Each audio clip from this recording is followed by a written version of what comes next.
Hey everybody, welcome back to more Let's Play Jak and Daxter's Precursor Legacy. I am Hukalakong, and last time we finished off Misty Island, and we were about to go and talk to Kira to get ready for the Fire Canyon.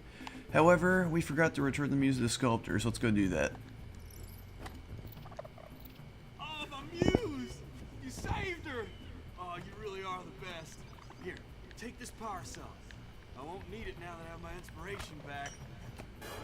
Sure thing, surfer dude slash sculptor hybrid guy, whatever you want to call him. But yeah, so now let's go make our way over to the Fire Canyon and go talk to Kira. Because we do that, we'll get to the second hub, and we'll find all kinds of other stuff to go get ourselves in trouble with.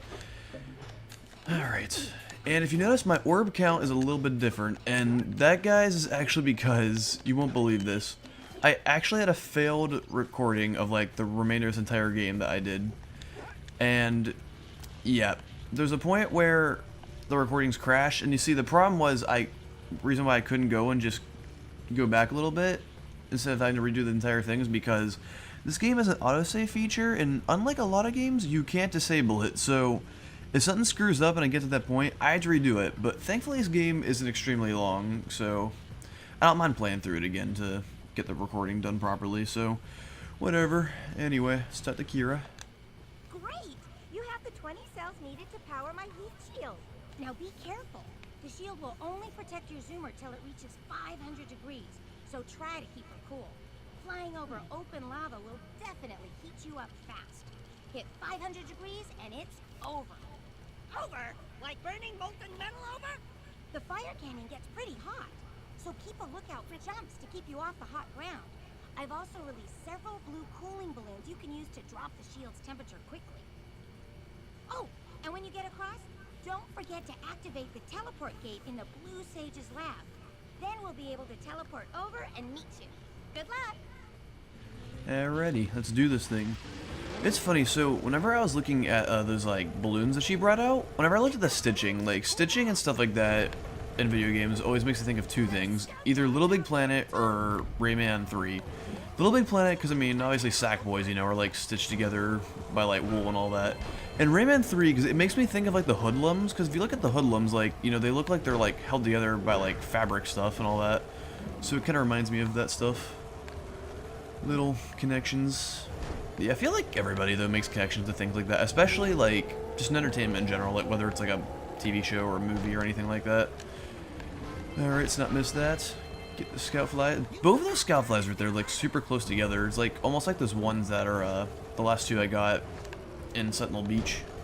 Careful, stay cool, stay cool. And I don't mean just, okay, we missed that blue eco there one. Actually, have no fear, because there's one right there. And we're about to get too hot and we're about to explode. But thankfully the end of the level's in sight. We got all the scout flies. And we are about to get the finishing power cell right here, and the finishing bundle of orbs.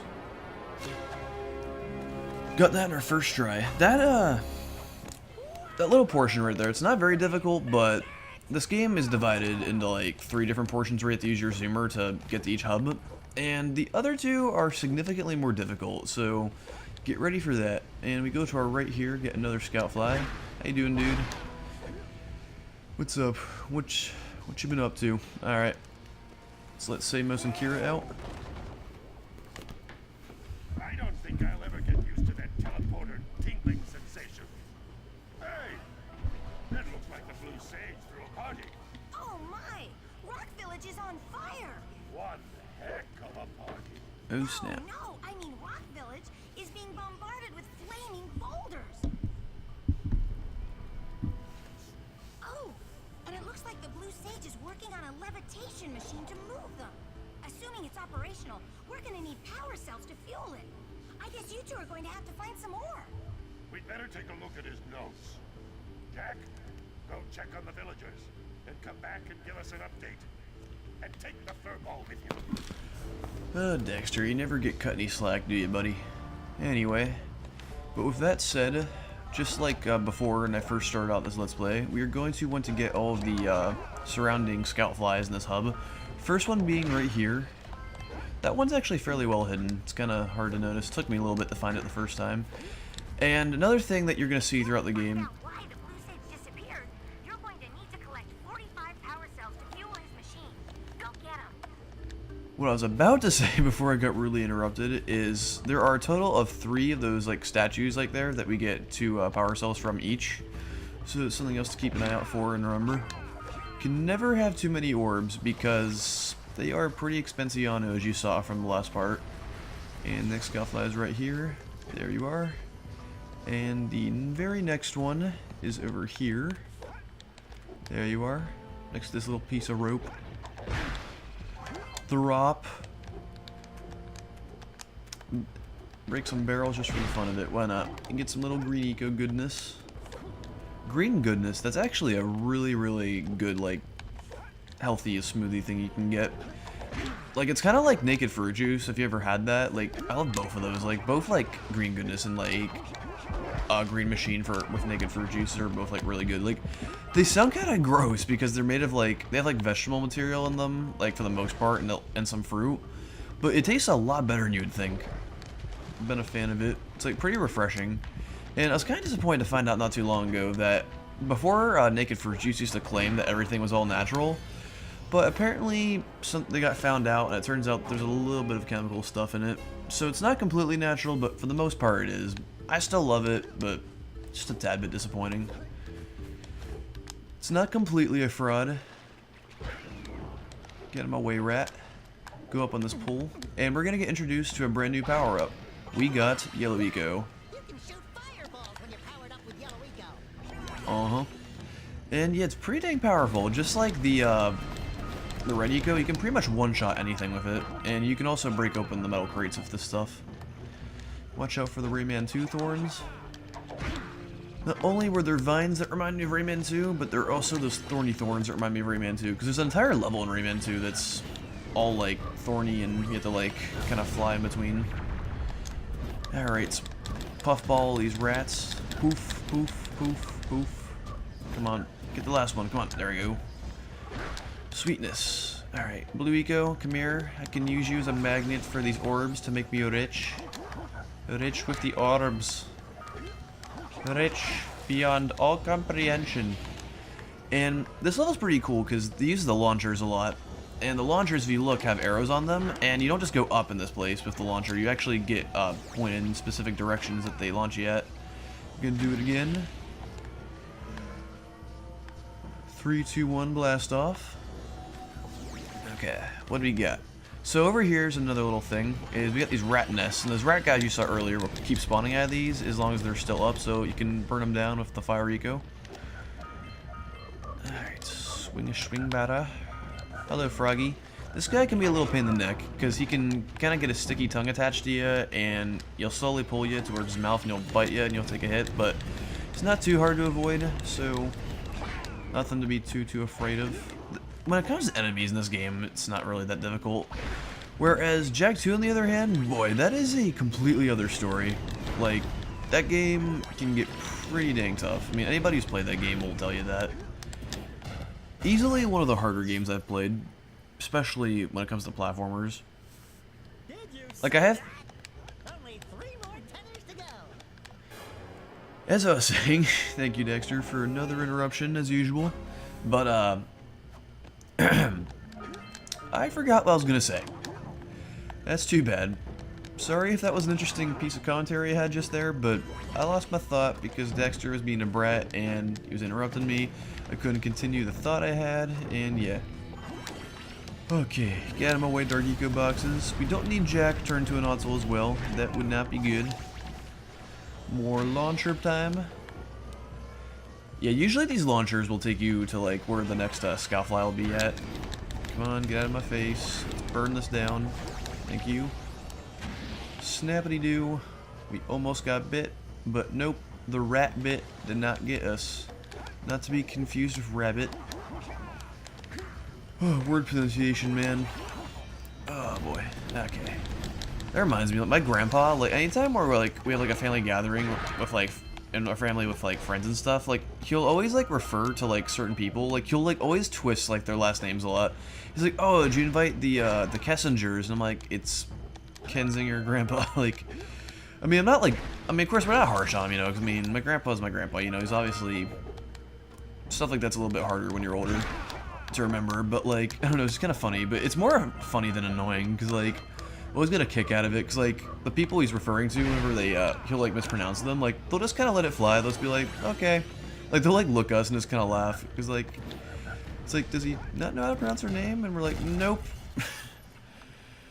But anyway, so yeah, that blimp we saw way earlier at the Forbidden Jungle on the top of the temple, that would be the blimp that we saw, and it's trying to pull out some precursor artifact or whatever, and we gotta stop them before they do that, because they're not using it for any good means, they're using it for some bad juju, so we gotta break the tethers from the blimp before it continues to cause problems by bringing that out.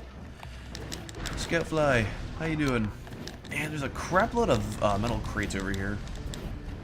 See if we can get all of them. Come on. There's another one.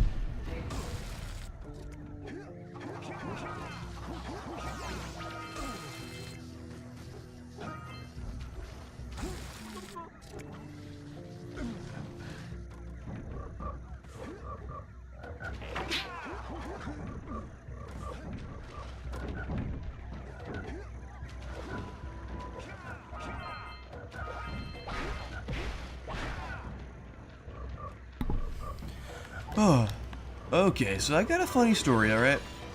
So, what just happened was the interruption had my brother came over here, and he was like, hey, so the toilet's clogged, did you just take a dump? And I'm like, yeah, I actually went to the bathroom just before I started recording, and here's the funny part, okay, this is kind of gross, but I don't know, I don't think it's gross, and I think people are kind of a baby if they're like, it's gross, but you ever, like, take a dump, and it's like, it comes out so clean that you don't even have to wipe? Well, that's it, what makes this even more hilarious, is that I apparently clogged the toilet without even using toilet paper. Like, my crap alone apparently clogged it. And I don't know, that's like really funny. It's like, how the heck did that even happen? It's ridiculous, you know? And that's what the interruption was about. Oh boy. That's nothing though. It kind of reminds me of this time where me and my, we have a camper, you know, we went camping one time. And when we were camping, my uncle, like, oh, he's such a brat. Like, one time we were camping, and he took a dump in our bathroom in our camper, and he proceeded to keep on repeatedly opening and fanning like the scents inside, like outside throughout the camper, and it reeked like the remainder of the entire day. And I don't know what is this with my family, but on my dad's side, like everybody has like the worst smelling crap and farts you will ever see. Well, smell rather. Like it's absolutely ridiculous. Oh boy. Oh jeez, Froggy, please, please, Froggy 104 murdered us. Don't worry, I'll avenge Hear that, guys? A radio station murdered our faces. Oh, I'm so stupid. Alright, another launcher. Where's it gonna take us? Nobody knows. Well, I know, but if you haven't played the game, I guess you don't. Alright, get out of my way, rat. Get out of my face. Get out of my face, Master Splinter. You're not here to teach me Kung Fu today. You're here to bite my face, apparently. Which is not appreciated by any means. That dirigible's barely hanging on. Let's find. Alright, one more tether after this. Awesome sauce. Okay, come here, Green Eco. Need your shocky, speedy goodness to get out. Okay.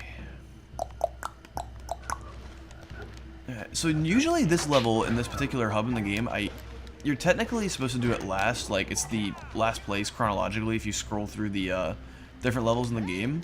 But I like to do it first because it's actually, believe it or not, my least favorite in this hub. Like a lot of people like this place, like I don't hate it, but I don't know, it's one of my least favorite levels in the game.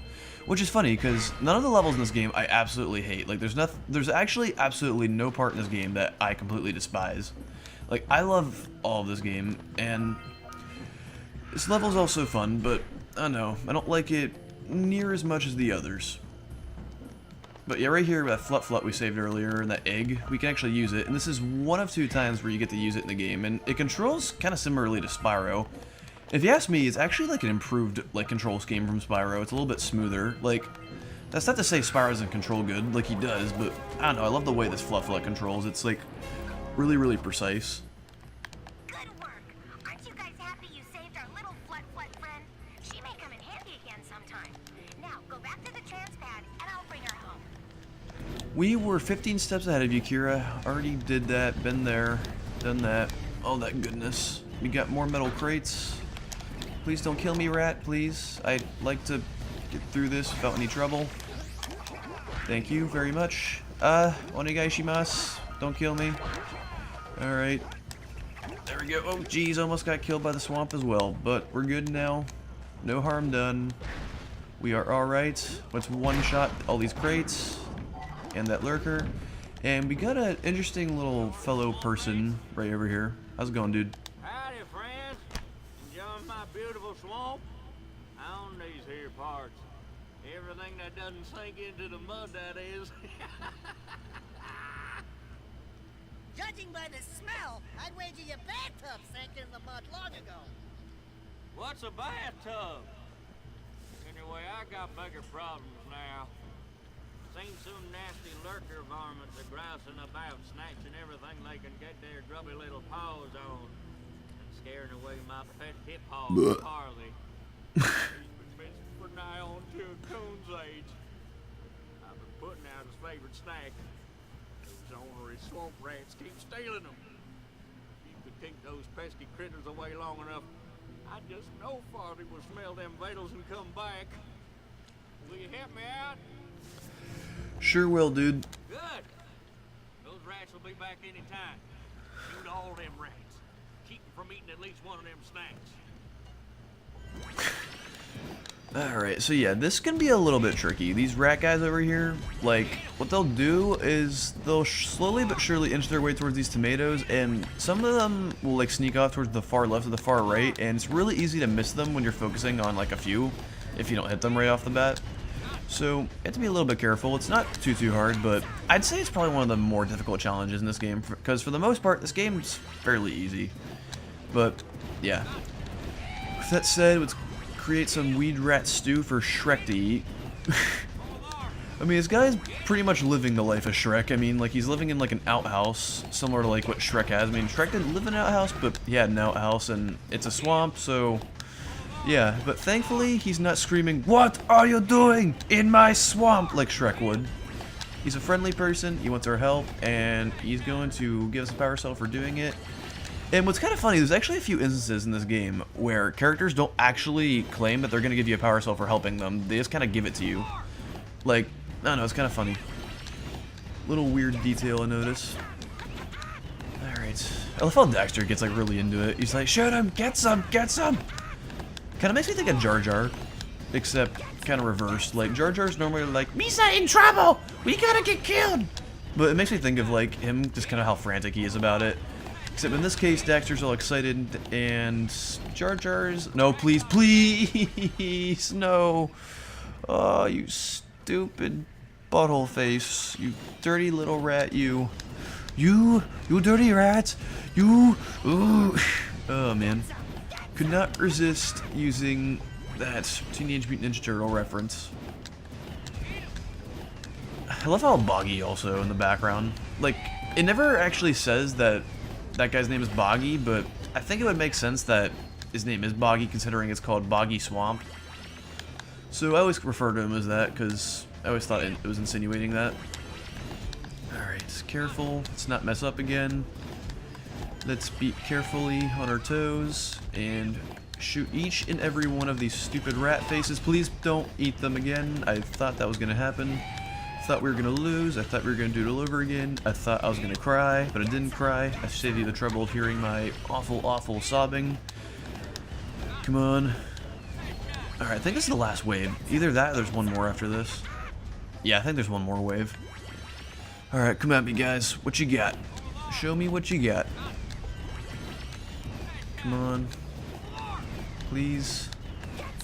Those tomatoes are kind of funny looking. I don't know, like they look like they have mold growing on them almost. Like I don't. No, please, please. No! Oh my god, I am very sorry that you have to watch me do this for a third time. Because usually I do this my first try, because I've played this game like a lot, and I mean a lot. I'd probably guess that I've beaten this game at the least 15 times total, 100%. Maybe even 20, because I've played this game a lot. Like, I've beat it in one sitting multiple times, like, because it's not very long. But it's a very short but sweet game. I absolutely love it. its quality makes up for its short length. It's like slightly shorter than Banjo-Kazooie, I think. Like Banjo-Kazooie, if you know what you're doing, isn't exactly long either, but I don't know, I feel like Banjo-Kazooie is just a slightly longer game, because I've beaten that game a lot too, and I don't know, it feels like it takes a little bit longer to finish than this game does. Whoa, thought that guy was gonna get it. And whenever we got recharged, it like blurred up the screen for a sec. Come on, one more wave after this little bugger. Scratching my head while I have the chance. Had a little bit of an itch. Nothing's worse than having like an itch on like the worst part of your body. Like if you have like an itch in like your lower back whenever you're like sitting in a car or something like that while you're driving, like oh, that's the absolute worst. It's please, please, please, please, please, please. Thank you. I was really scared. I was about to have a heart attack. Oh. Alright, come on. I feel like each wave there's like a good bit more of them than the other one. Alright, yeah, I saw you come sneaking around the corner. No! You've got to be kidding me. You know what, guys? I'm going to save you the trouble of seeing me do this for a 4th time, and I will see you next time on Let's Play Jak and Daxter: The Precursor Legacy, where you will hopefully not see me fail at this again. Maybe. Hopefully. Anyway, I'll see